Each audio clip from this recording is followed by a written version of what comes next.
100 miles northeast of San Francisco sits Lodi, California, a winemaking community hit hard by the recession. High unemployment and rampant foreclosures have ravaged the region, so there's not much to smile about, save for their favorite fighting son, Nick Diaz. Diaz is a burgeoning UFC superstar, but the attention he receives is often for the wrong reasons. He doesn't like the pretentiousness of what he has to do in the media, and he'd rather not do it. He doesn't want himself opening up. He's actually trying to close parts of himself, preparing himself for war. They'll ask him to go do a press conference with his adversary, when in his mind, he's preparing himself to beat the hell out of that guy in the cage. Why are you mad, bro? Because you're full of shit and everybody knows it? Is that why? Why are you mad for Saturday night? Watch what happened Saturday night. When I had Nick in my class, it's just the way he was. Nick was Nick, and Nick was gonna do what he was gonna do, and if he felt like doing that at that moment, that's what he was gonna do. I pulled the fire alarm in her class. I don't know why I did that. I was standing by and I was screwing with it, and I knew it was a fire alarm or something. You know, I was in second grade. It just didn't really understand how the fire alarm worked, you know, because I would kind of mess with it, and then I think I kind of started, I didn't mean to pull the fire alarm, but I was screwing with it too much. And I ended up pulling it, and I was like, oh no, I did not just do that. And then like I was the only one standing there. I'm like, it went down. I was like, and she's like, you pulled it. And I was like, oh, it was bad. It didn't surprise me.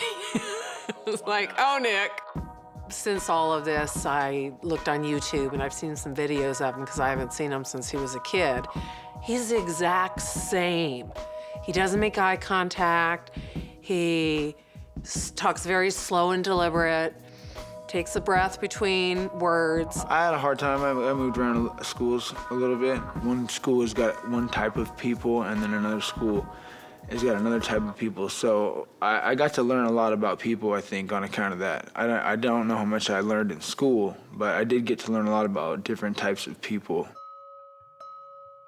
Going to a school where it's not so hard, I really stood out as like a hardcore guy when I'm not so hardcore in a hardcore school.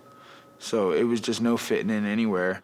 What happened was, you know, I'd end up in these confrontations all the time because I was gonna fight with this kid, and all his friends were like, "Hey, well, you're gonna fight this guy. You're gonna fight Justin. You're gonna." And I'd be like, "Hey, f you." You know what I mean? Because they think it's funny, or they're talking, or someone will come up and be like, "Yeah, you're gonna fight Justin Silva. He's gonna whoop your ass."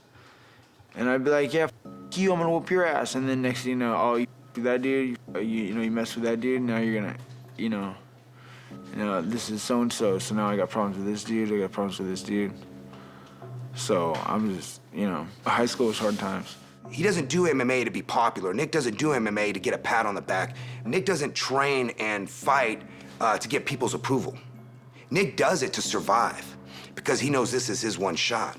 He's had everything that the world can throw at him. He is not easily intimidated, and you can't break Nick Diaz. Sometimes he gets upset, and when you ask me why he gets upset, it's his inability to express himself verbally. That's why he's a fighter. But when he gets in that ring, he's a poet.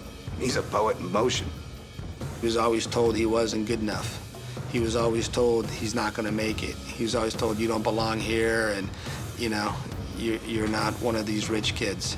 And when he fights, I think he does bring some of that back. And unfortunately for his adversary, that's where that energy goes.